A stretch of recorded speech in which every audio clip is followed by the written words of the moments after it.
Bida amu no chomyang ajelele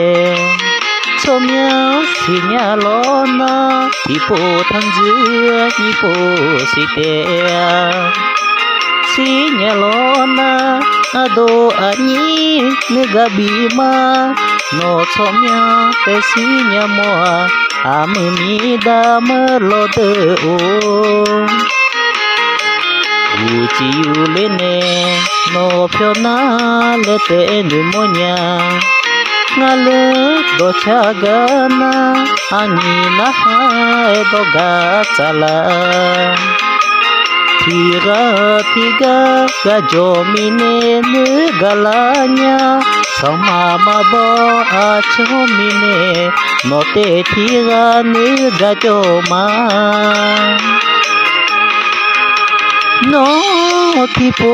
ne phalashin tipo thanju hone nge cho hone ne galanya Jokha phamon mani sibi talama akha thekha thikha tema adu pucho anu joma Ina kela anyani gasinya loma Yopo yonai nuga adonu mabiang lasi Tajong rese mida ami sojadeo Masih tizi jole monya amuni da melodeo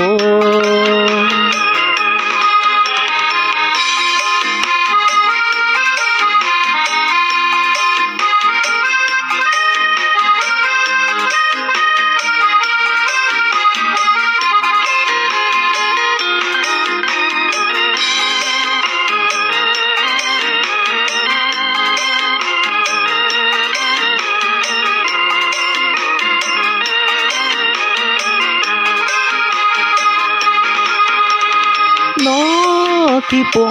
ne phalashin tipo thanju hone nge cho honge galanya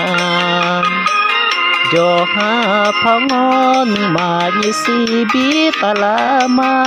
akha thekha thikha tema adu pucho anu joma Ina kela hanya niga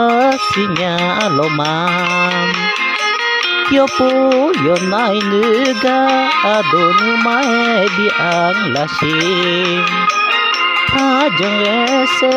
mida amu sojadeo Masih tizi jole monya amuni da melodeo